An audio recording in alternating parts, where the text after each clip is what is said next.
व्रत है। आपके स्नेह के कार्य से मैं उसे कह रहा हूँ अच्छी प्रकार विधि विधान से भगवान सत्यनारायण का व्रत करके मनुष्य शीघ्र सुख प्राप्त कर परलोक में मोक्ष प्राप्त कर सकता है। भगवान की इसी वाणी सुनकर नारद ने कहा, नारद जी बोले, प्रभु इस व्रत को करने का फल क्या है, इसका विधान क्या है, इस व्रत को किसने किया और कब इसे करना चाहिए, यह सब विस्तार पूर्वक बतलाइए।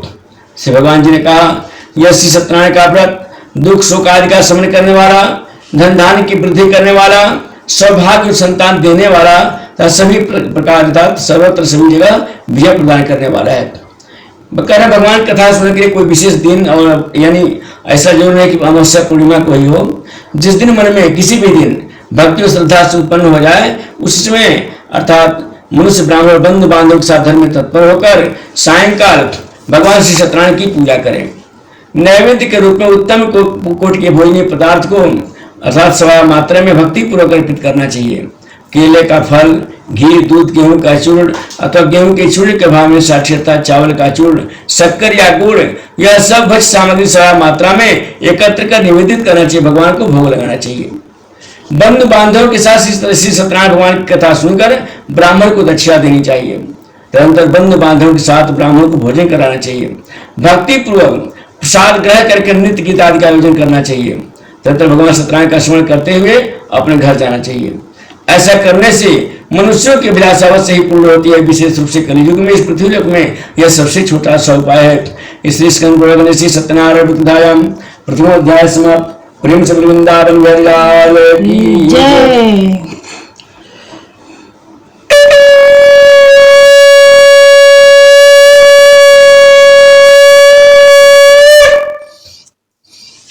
बहुत फूल कहा दिए श्री सूर्य जी बोले, तो जो अब मैं पुनः आगे की अर्थात पूर्व काल में जिससे सत्यनारायण व्रत को किया था उसे भली भांति विस्तार पूर्वक कहूंगा। रमणीय काशी नामक नगर में कोई अत्यंत निर्धन ब्राह्मण रहता था। भूख और प्यास से व्याकुल होकर प्रतिदिन पृथ्वी पर भटकता रहता था। ब्राह्मण प्रिय भगवान ने उस दुखी ब्राह्मण को देखकर वृद्ध ब्राह्मण का रूप धारण करके उस आदर पूर्वक पूछा कि विप्र, प्रतिदिन अत्यंत दुखित होकर तुम किसने पृथ्वी पर घूमा? मैं अत्यंत दरिद्र ब्राह्मण हूँ और भिक्षा के लिए पृथ्वी पर घुमा करता हूँ। यदि मेरी दरिद्रता को दूर करने का आप कुछ उपाय जानते हो तो कृपा पूर्वक बतलाइए। वृद्ध ब्राह्मण ने कहा, हे ब्राह्मण देव, श्री सत्यनारायण भगवान विष्णु अभिष्ट फल को देने वाले हैं। हे विप्र, तुम उनका उत्तम व्रत एवं पूजन करो, जिसे करने से मनुष्य दुखों से मुक्त हो जाता है। और व्रत के विधान को भी ब्राह्मण से पूर्वक कहकर वृद्ध ब्राह्मण रूपधारी भगवान सत्यनारायण वहीं पर अंतर ध्यान हो गए। वृद्ध ब्राह्मण ने जैसा कहा उस व्रत को अच्छी प्रकार से वैसे ही करूंगा, यह सोचते उस ब्राह्मण को रात में नींद नहीं आई। उसके बाद प्रातः काल उठकर श्री सत्यनारायण का व्रत करूंगा ऐसा संकल्प करके वह ब्राह्मण भिक्षा के लिए चल पड़ा। उस ब्राह्मण को भिक्षा में बहुत सा धन प्राप्त हुआ। उसी धन से उसने बंधु बांधवों के साथ भगवान सत्यनारायण का व्रत किया। इस व्रत के प्रभाव से श्रेष्ठ ब्राह्मण सभी दुखों से मुक्त होकर समस्त संपत्तियों से संपन्न हो गया। उस दिन से लेकर प्रत्येक महीने उसने व्रत किया। इस प्रकार भगवान सत्यनारायण के इस व्रत को करके वशिष्ठ ब्राह्मण सभी पापों से मुक्त हो गया और उसने दुर्लभ मोक्ष पद को प्राप्त किया। कहते हैं विप्र, पृथ्वी पर जब भी कोई मनुष्य श्री सत्यनारायण का व्रत करेगा उसी समय उसके समस्त दुख नष्ट हो जाएंगे। हे ब्राह्मणों, इस प्रकार भगवान नारायण ने महात्मा नारद जी से जो कुछ कहा मैंने वह सब आप लोगों से कह दिया। आगे और क्या कहूँ। ऋषियों ने कहा कि मुने, इस पृथ्वी पर उस ब्राह्मण से सुने इस व्रत को किसने किया, हम वो सब सुनना चाहते हैं। उस व्रत पर विशेष हमारी विशेष श्रद्धा हो रही है। श्री सूर्य जी बोले, मुनियों, पृथ्वी पर जिसने व्रत किया उसे आप लोग सुने। एक बार वह द्विश्रेष्ठ अपने धन संपत्ति के अनुसार बंधु बांधव था पारिवारिक जनों के साथ व्रत करने के लिए तैयार हुआ। इसी बीच एक लकड़हारा वहां आया और लकड़ी बाहर रखकर उस ब्राह्मण के घर गया। प्यास से व्याकुल उस ब्राह्मण को व्रत करते हुए प्रणाम करके उससे बोला, प्रभु आप यह क्या कर रहे हैं? इसके करने से किस फल की प्राप्ति होती है, विस्तार मुझसे कहिए। विप्र ने कहा, यह श्री सत्यनारायण का व्रत है जो सभी मनोरथों को प्रदान करने वाला है। उसी के प्रभाव से मुझे सम्मान धन धान्य आदि प्राप्त हुआ है। जल पीकर था प्रसाद ग्रहण करके वह नगर चला गया। सत्यनारायण देव के लिए मन से ऐसा सोचने लगा कि आज लकड़ी बेचने से जो धन प्राप्त होगा उसी धन से भगवान सत्यनारायण का श्रेष्ठ व्रत करूंगा। इस प्रकार मन से चिंतन करता हुआ लकड़ी को मस्तक पर रखकर उस सुंदर नगर में गया जहां धन संपन्न लोग रहते थे। उस दिन उसने लकड़ी का दुगुना मूल्य प्राप्त किया। उसी बाद प्रसन्न हृदय होकर वह पके हुए केले का फल, शर्करा, घी, दूध और गेहूं का चूर्ण समान मात्रा में लेकर अपने घर गया। तत्पश्चात उसने बांधवों को बुलाकर विधि विधान से भगवान श्री सत्यनारायण का व्रत किया। उस व्रत के प्रभाव से धर्मपुत्र से संपन्न हो गया और इस श्लोक में अनेक सुखों का उपभोग करने में सतपुत्र वैकुंठ लोक को चला गया। इस श्री सत्यनारायण व्रत कथायां द्वितीय अध्याय समाप्त। प्रेम से वृंदावन बिहारी लाल की जय जय।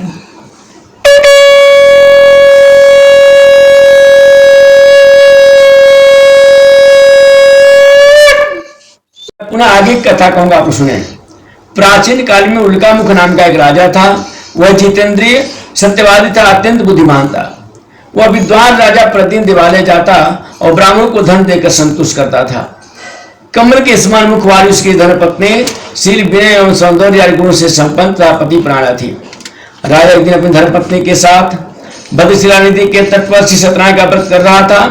उसी समय व्यापार के अनेक प्रकार की पुष्कल धनराशि से संपन्न एक साधु तत्बनिया वहां आया। भद्रशिला नदी के तट पर नाव को स्थापित कर वह राजा के समीप गया और राजा को उस व्रत में दीक्षित देकर विनयपूर्वक पूछने लगा।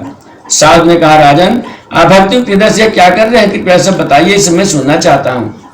राजा बोले, हे साधु, पुत्र आदि की प्राप्ति की कामना से अपने बंधु बांधवों के साथ में अतुल तेज संपन्न भगवान विष्णु का प्रतिम पूजन कर रहा हूँ।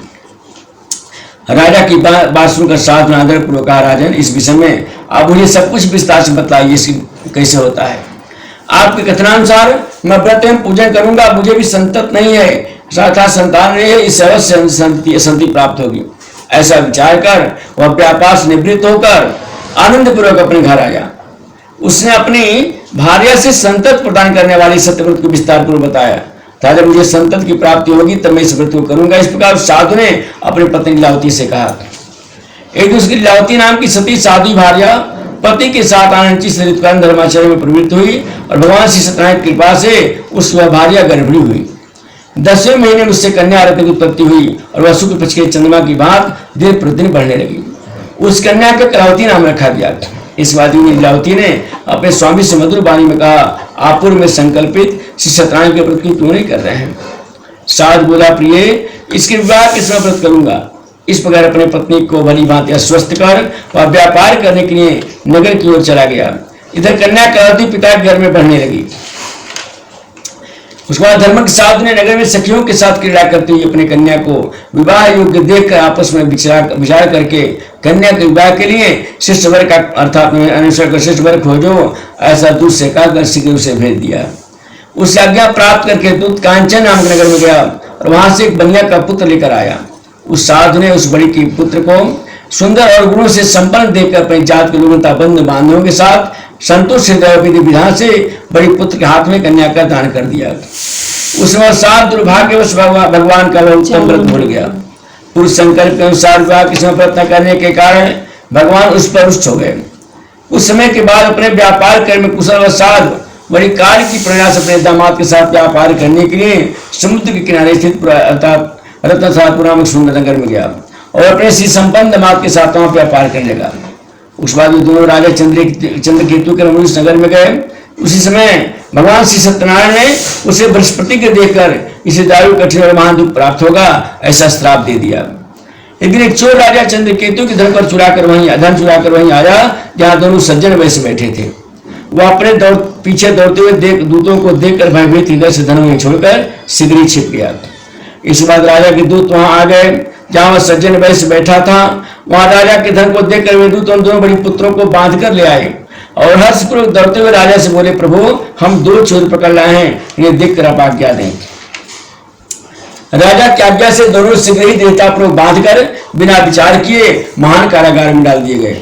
भगवान सदैव की माया से किसी ने उन दोनों की बात नहीं सुनी और राजा चंद्रकेतु ने उन दोनों का धन भी ले लिया जो अपने कमा कर रखे थे। उन भगवान के श्राप से बड़ी के घर में उसकी पत्नी भी अत्यंत दुखित हो गई। उनके घर में सारा का सारा जो धन था वह चोर ने चुरा लिया। वह लीलावती शारीरिक था मानसिक भूख और प्यास से दुखी हो अन्न की चिंता से दर भटकने लगी। करावती कन्या भी भोजन के लिए इधर उधर प्रतिदिन घूमने लगी। एक दिन भूख से पीड़ित हुआ करावती ब्राह्मण के घर गई। वहां जाकर उसने श्री सत्यनारायण के व्रत पूजन को देखा। वहां बैठ कर उससे कथा सुनी और वरदान मांगा। उसके बाद प्रसाद ग्रहण करके वह कुछ रात होने पर घर गई। माता लीलावती ने करावती कन्या से प्रेम पूर्वक पूछा, पुत्री, रात में तू कहाँ रुक गई थी, तुम्हारे मन में क्या है। करावती कन्या ने तुरंत माता से कहा, माँ, मैंने ब्राह्मण के घर में मनोरथ प्रदान करने वाला व्रत देखा है। कन्या की उस बात को सुनकर वो बड़ी की बारे व्रत करने को तैयार हुई और प्रसन्न मन से उस साध्वी ने बंधु बांधवों के साथ भगवान श्री सत्यनारायण का व्रत किया। तो इस प्रकार प्रार्थना की, भगवान आप हमारे पति और दामाद के अपराध को क्षमा करें, वे दोनों अपने घर शीघ्र आ जाएं। इस व्रत से भगवान सत्यनारायण पुनः संतुष्ट हो गए। उन्होंने नृपश्रेष्ठ चंद्रकेतु को स्वप्न दिखाया और स्वप्न में कहा कि राजन, प्रातः काल दोनों बालकों को छोड़ दो और वह सारा धन भी दे दो जो तुमने उनसे इस समय ले लिया है, अन्यथा राज धन एवं पुत्र सहित तुम्हारा सर्वनाश कर दूंगा। राजा से स्वप्न में ऐसा कहकर भगवान सत्यनारायण अंतर ध्यान हो गए। इसके अंतर प्रातः काल राजा ने अपने सभासदों के साथ सभा के मध्य बैठकर अपना स्वप्न को बताया और कहा, दोनों बंदी भाई पुत्रों को शीघ्र मुक्त कर दो। राजा की ऐसी बात सुनकर वे राजपूत दोनों महाजनों को बंधन मुक्त करके राजा के सामने लाकर विनयपूर्वक बोले, महाराज, बेड़ी बंधन से मुक्त करके दोनों बड़े पुत्र लाए गए हैं। इसके बाद दोनों महाजन बड़ी पुत्र नृपश्रेष्ठ चंद्रकेतु को प्रणाम करके अपने पूर्व वृत्तांत का स्मरण करते हुए भय से विह्वल हो गए, कुछ और बोल न सके। राजा ने बड़ी पुत्रों को देखकर आदरपूर्वक कहा, आप लोगों को प्रारब्ध बस या महान दुख प्राप्त हुआ, इसमें कोई भय नहीं है। ऐसा कहकर उनकी बेड़ी खुलवाकर छोड़कर आदमी कराया। राजा ने वस्त्र अलंकार देकर दोनों बड़ी पुत्रों को संतुष्ट किया तथा सामने बुलाकर वाणी द्वारा अत्यधिक आनंदित किया। पहले जो धन लिया था उसे दूना करके दिया। उसके बाद राजा ने पुनः उनसे कहा, साधु, अब आप अपने घर को जाएं, राजा को प्रणाम करके आपके पास हम जा रहे हैं। ऐसा कहकर उन दोनों महावेश्यों ने अपने घर की ओर प्रस्थान किया। इस श्री सत्यनारायण व्रतधायम तृतीय अध्याय समाप्त। प्रेम से वृंदावन बिहारी लाल की जय।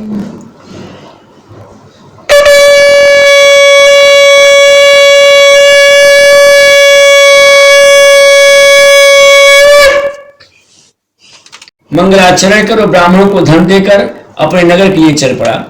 सात को कुदू जाने पर भगवान सत्यनारायण की उसकी सत्यता की परीक्षा के विषय में जिज्ञासा हुई, अर्थात भगवान ने सोचा कि देखें इनका मन का मैल भी दूर हुआ कि नहीं।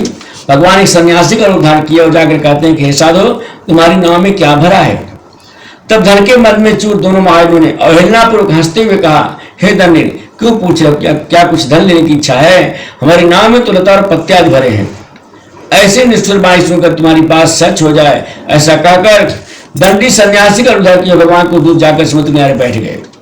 दंडी के चले जाने पर नित्य क्रिया करने के पश्चात उतराई हुई जल में ऊपर की उठी हुई नौका को देखकर साधु अत्यंत आश्चर्य पड़ गया और नाव में लता और पत्ते आदि को देखकर मूर्छित होकर पृथ्वी पर गिर पड़ा। सचेत होने पर बड़ी पुत्र चिंतित हो गया। तब उसके दामाद ने इस प्रकार कहा, आप सो क्यों करते हैं? दंडी स्वामी श्राप दे दिया, इस स्थिति में ही चाहे तो सब कुछ कर सकते हैं, इसमें संशय नहीं। अतः उन्हीं की शरण में हम चलें, वही मन की इच्छा पूर्ण होगी। दामाद की बात सुनकर साधु उनके पास गया और वहां दंडी को देखकर उसने भक्ति पूर्वक उन्हें प्रणाम किया था। आदर पूर्वक कहने लगा, आपके सम्मुख मैंने जो कुछ कहा है असत्य भाषण रूप अपराध किया है, आप मेरे इस अपराध को क्षमा करें। ऐसा कहकर बारंबार प्रणाम करके वह महान शोक से व्याकुल हो गया। दंडी ने उसे रोता हुआ देखकर कहा कि मूर्ख रो मत, मेरी बात सुनो। मेरी पूजा से उदासीन होने के कारण था, मेरी आज्ञा से ही तुमने बारंबार दुख प्राप्त किया है। भगवान के ऐसी बातें सुनकर उनकी स्तुति करने और प्रार्थना करने लगा। साधु ने कहा, प्रभु, यह आश्चर्य की बात है कि आपकी माया से मोहित होने के कारण ब्रह्मा देवता भी आपके गुणों रूप को था तो नहीं जान पाते, फिर मैं मूर्ख आपकी माया से मोहित होने के कारण कैसे जान सकता हूँ? आप प्रसन्न हो, मैं अपने धन संपत्ति के अनुसार आपकी पूजा करूंगा। मैं आपकी शरण में आया हूँ। मेरा जो नौका में स्थित पुराना धन था उसकी धन मेरी दोनों की रक्षा करें। उस बड़ी की भक्ति बाएं सुनकर भगवान जनार्दन संतुष्ट हो गए। भगवान हरि से अभिष्ट वर प्रदान करके वही अंतर ध्यान हो गए। उसके बाद वह साधु अपनी नौका में चढ़ा और उसे धन धारण से परिपूर्ण देखकर भगवान सदैव की भगवान की विधिवत पूजा की। भगवान श्री सत्यनारायण की कृपा से वह आनंद से परिपूर्ण हो गया और नाव को प्रत्यपूर्वक संभाल कर अपने देश में प्रस्थान किया। साधु ने अपने दामाद से कहा, वह देखो मेरी रत्नपुरी नगरी दिखाई दे रही है। इसके बाद उसे अपने धन के रक्षक दूत को अपने आगमन का समाचार देने के लिए अपनी नगरी में भेजा। उसके बाद उस दूत ने नगर में जाकर साधु की पत्नी को देख हाथ जोड़कर प्रणाम किया तो उसके लिए अभिष्ट बात कही। श्री जी अपने दामाद तथा बंधु वर्गों के साथ बहुत सारे धन से संपन्न होकर नगर के निकट पधार गए हैं। दूत के मुख से आवाज सुनकर वह महान आनंद से विवल हो गई और साध्वी ने श्री सत्यनारायण की पूजा करके अपनी पुत्री से कहा, मैं यहाँ साधु के दर्शन के लिए जा रही हूँ, तुम शीघ्र आओ। माता का ऐसा वचन सुनकर व्रत को समाप्त करके प्रसाद का परित्याग कर वह करावती भी अपने पति का दर्शन करने के लिए चल पड़ी। इस भगवान सत्यनारायण रुष्ट हो गए और उन्होंने उस पति को था नौका को धन के साथ हरण करके जल में डुबो दिया। इसके बाद करावती कन्या अपने पति को न देख महान सुख सुदर्शन करती हुई पृथ्वी पर गिर पड़ी। नाव का दर्शन तक कन्या को अत्यंत दुखी देख भयभीत मन साधु ने सोचा यह क्या आश्चर्य हो गया। नाव का संचालन करने वाले भी चिंतित हो गए। उसके बाद वह लीलावती हुई कन्या को देखकर विवल हो गई और अत्यंत दुख से विलाप करती अपने पति से इस प्रकार बोली, अभी अभी नौका के साथ वह दामाद कैसे दृश्य हो गया, न जाने किस देवता की इच्छा से नौका हरण कर ली गई अथवा श्री सत्यनारायण का महात्म्य कौन जान सकता है। ऐसा कहकर वह सुजनों के साथ विलाप करने लगी और करावती कन्या को गोद में लेकर रोने लगी। करावती कन्या भी अपने पति के नष्ट हो जाने पर दुखी हो गई और पति की चरण पादुका लेकर उनका अनुगमन अर्थात रास्ते पर जाने के लिए यानी उसने मन में निश्चय किया।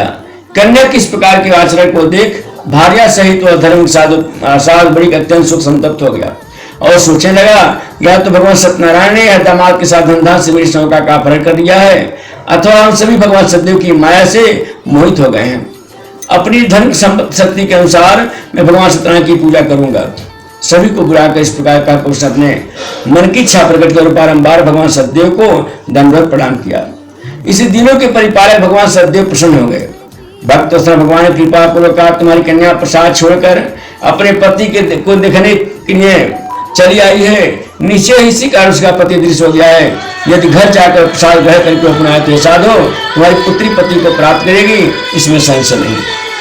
कन्या करावती भी आकाशमंडल से ऐसी बात सुनकर शीघ्र घर गई और उसने प्रसाद ग्रहण किया। पुनः आकर सूर्यदेवता अपने पति को देखा। तब करावती कन्या ने अपने पिता से कहा, अब तो घर चले, विलंब क्यों कर रहे हैं। कन्या की बात सुनकर बिल्कुल संतुष्ट हो गया। भगवान सत्यनारायण का पूजन करके धनता बंद बांधवों के साथ अपने घर गया। उसके बाद पूर्णिमा तक संक्रांति पर्व पर भगवान सत्यनारायण का स्मरण पूजन करते हुए इस श्लोक में सुख भोग के अंत में सत्यनारायण अर्थात वैकुंठ लोक में चला गया। इसलिए श्री सत्यनारायण कथा चतुर्थोध्याय समाप्त। प्रेम से वृंदावन लाल की जय।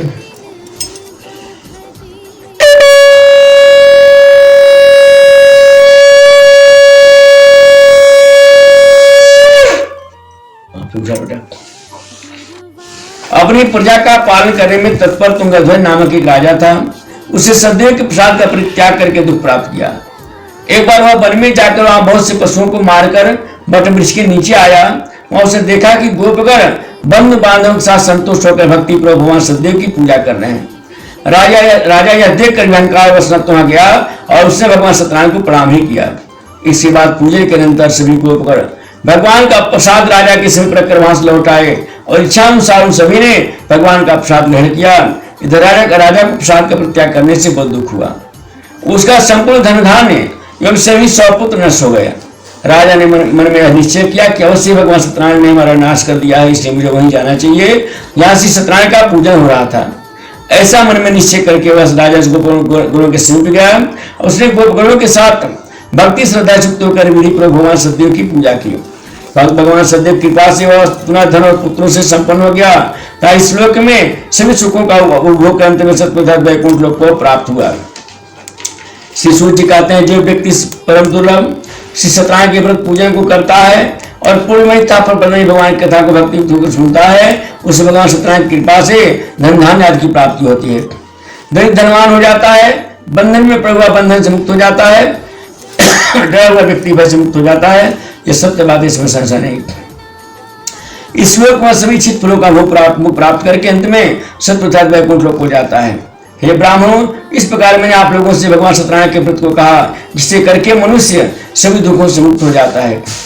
कलयुग तो भगवान सतदेव की पूजा विशेष फल प्रदान करने वाली है। भगवान विष्णु को कुछ लोग काल, कुछ लोग सत्य, कोई ईश, कोई सतदेव तथा दूसरे लोग सत्यनारायण नाम से कहेंगे। अनेक रूप धारण करके भगवान सत्यनारायण का सभी का मन पूर्ण सिद्ध करते हैं। कलयुग में सनातन भगवान विष्णु को ही सत्यव्रत धारण करके सभी का मन पूर्ण करने वाला होंगे।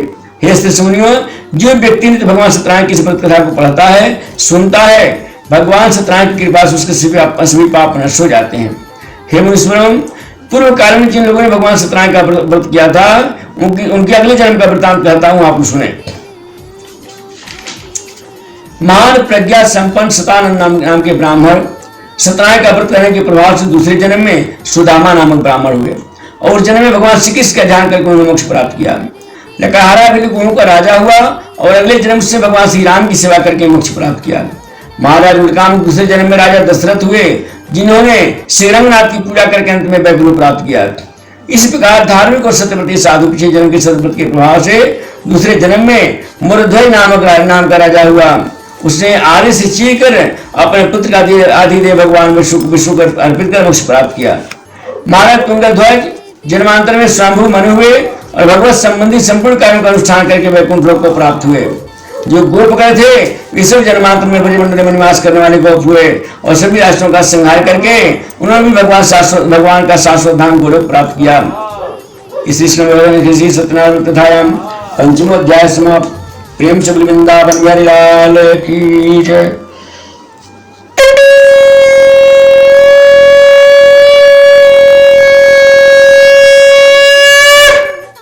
बेटा चल